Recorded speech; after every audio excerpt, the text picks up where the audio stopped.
Free audio post-production by alphonic.com.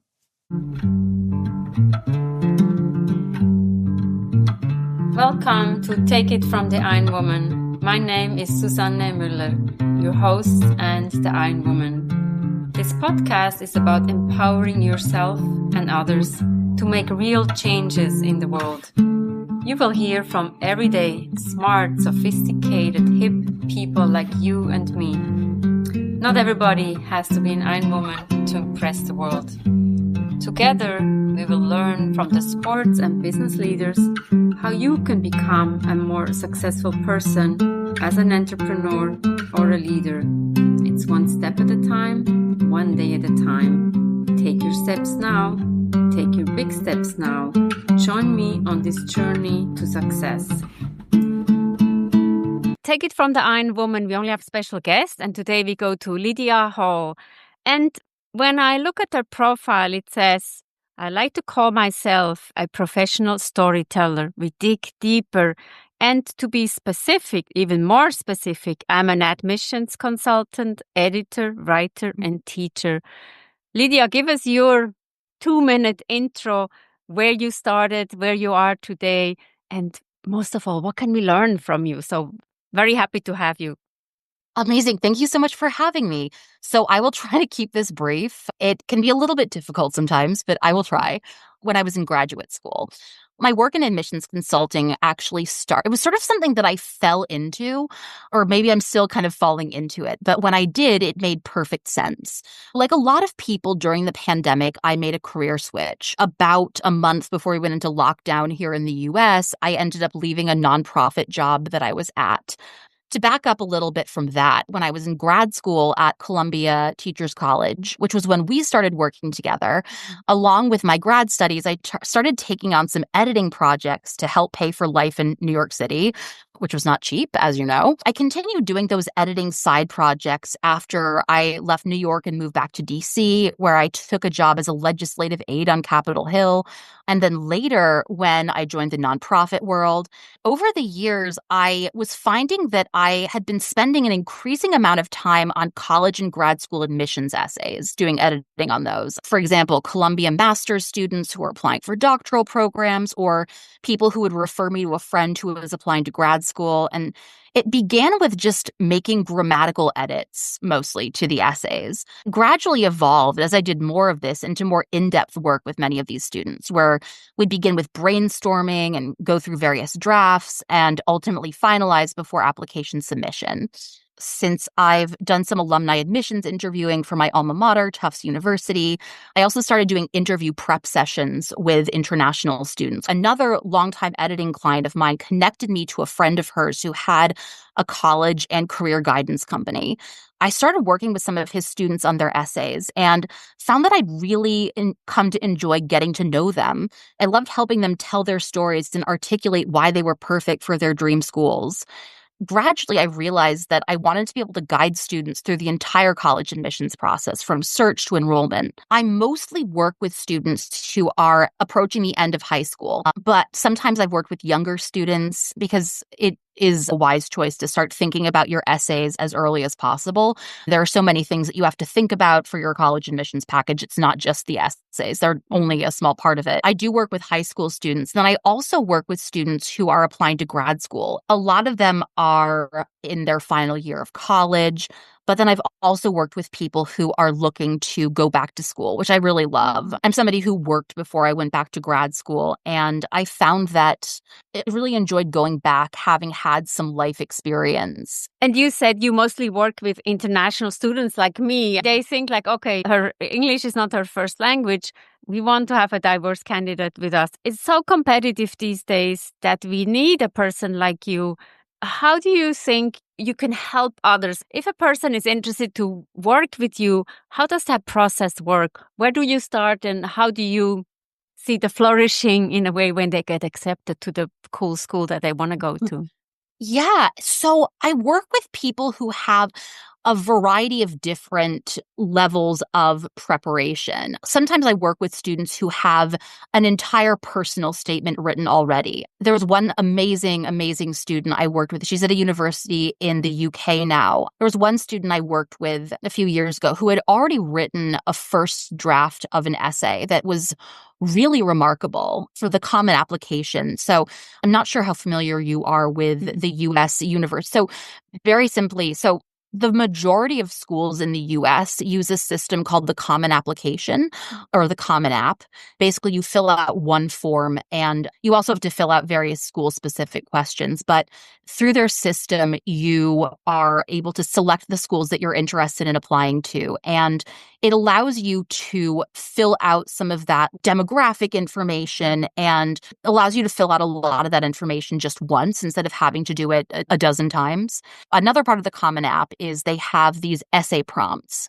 It's 650 words and they have a variety of different topics. They tend not to change much from year to year. A lot of them are still the same from when I applied to colleges back in 2003, 2004. They're pretty broad. They all give you kind of a good chance to write about yourself. When you're in high school in the US, but I think in most countries, the writing that you do is really, you don't tend to do a lot of personal writing. When you're in school, you're writing about what you've learned, to analyzing that material and basically showing your teachers that you have been retaining the material they've been teaching you. And so personal writing is really not something that they tend to do a lot of. And so it feels a little bit weird to be talking about yourself. And I've definitely found that some students are a little bit shy about talking about themselves. They'll try to focus on something that, like an achievement that they've had, or they'll emphasize the positive, but not talk as much about the journey to getting there. They are reluctant a lot of times to really go into detail, into depth about themselves. Aren't we all shy to write about ourselves? I don't think that's only common in college or when you want to go to college. Writing about myself, not used to. That's why we need you. Give us some examples, some success samples. One example that I was talking about before, the student who is now at a university in the UK, the Common App essay, as I was mentioning, they have a very strict 650-word limit. She had an essay that was over 1,200 words.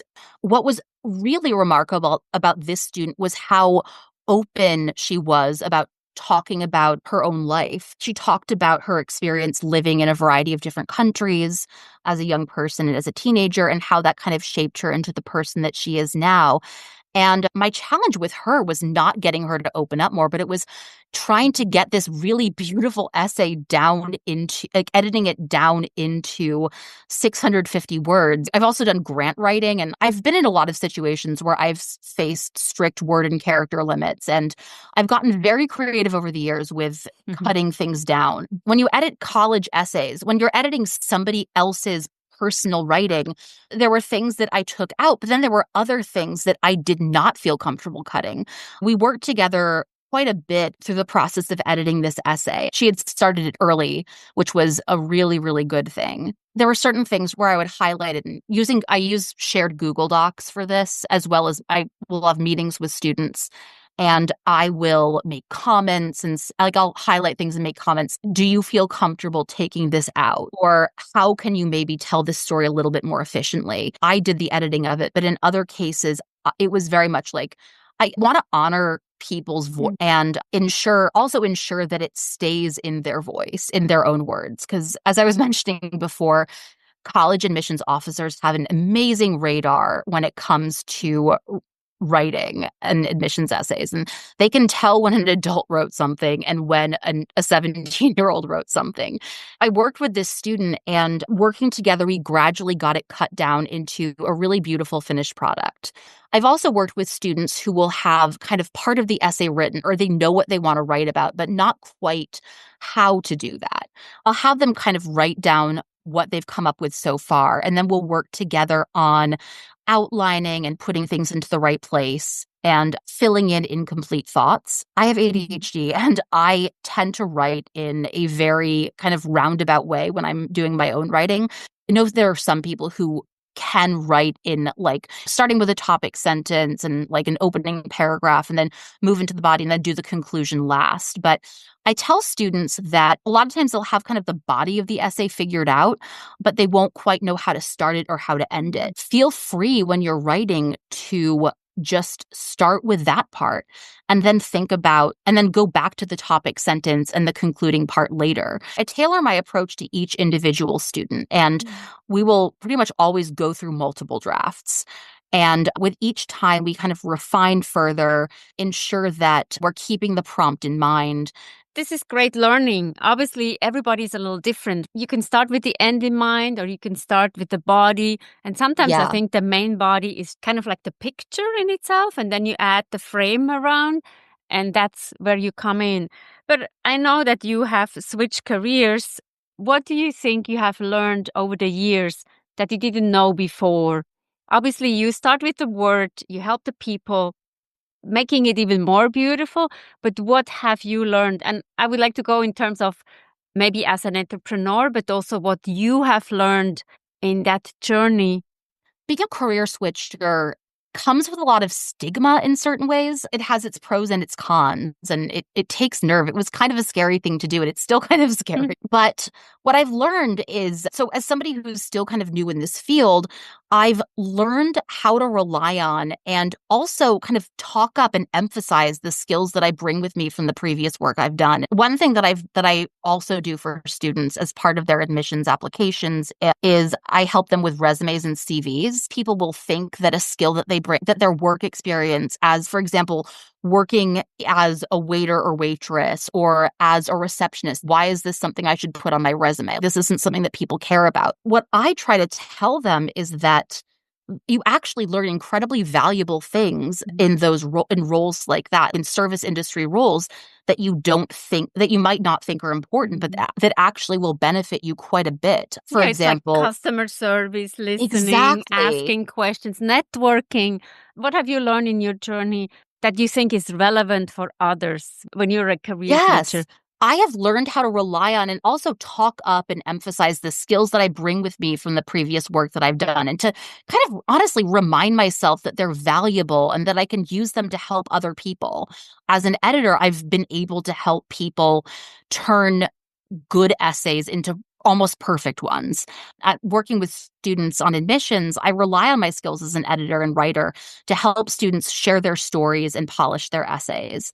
And then I worked in advocacy and in the nonprofit world. I use the skills that I gained working in advocacy and then also as a grant writer to manage expectations from students and parents and to really openly and honestly communicate with them while also being encouraging.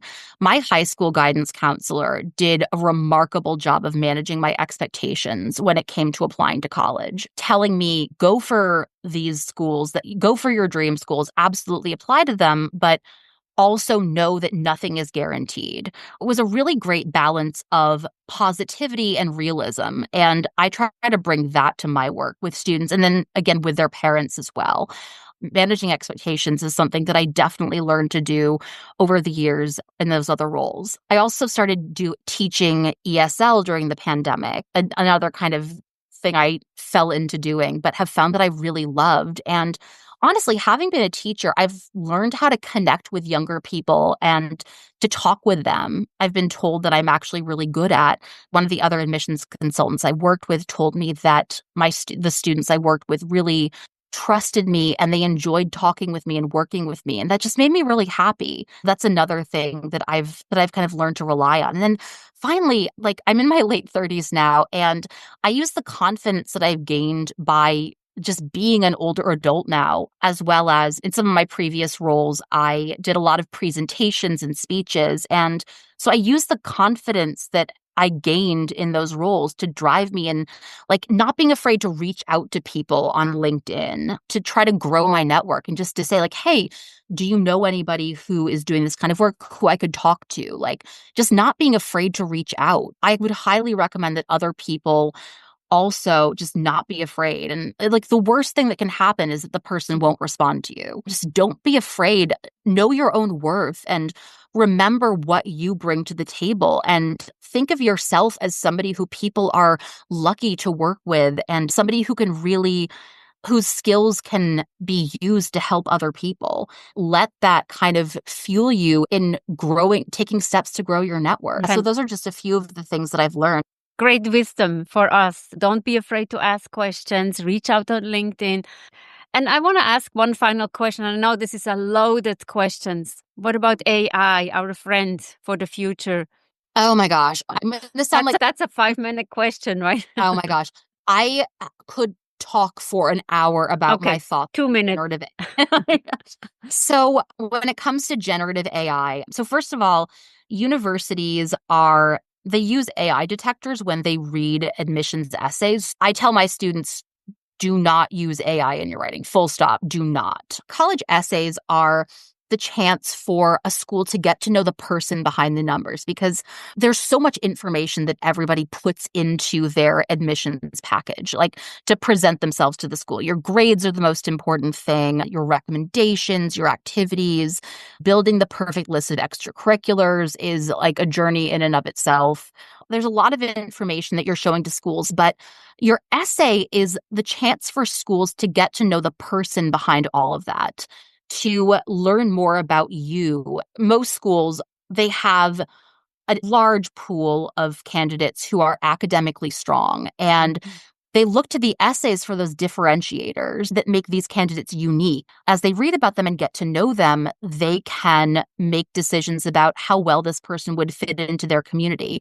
It's incredibly important that your essay be your own story in your own words and to reflect your lived experience. And an AI tool, ChatGPT, doesn't know your lived experience and your life story.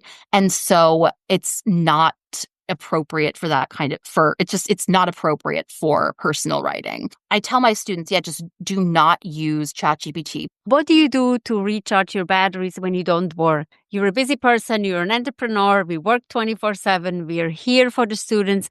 How do you get up your energy? So I am, please don't judge me for this, but I am a very big fan of TV. And more specifically, I'm a big Bravo fan. Got back into The Real Housewives a few years ago. I really think that reality TV and just sort of silly, lighthearted fare like that can be an incredible way to just kind of shut off your work brain for a while and just watch people throwing wine at each other or arguing about just the pettiest, silliest things. I love to see a low-stakes fight at a costume party, which is a staple of Real Housewives shows. And so, watching Bravo and I'm kind of a night owl anyway. I will be kind of just up at all hours, but it's worth it if I'm able to be responsive to people. I try to make time for myself as well. Highly recommend junky reality TV as a way to recharge your battery.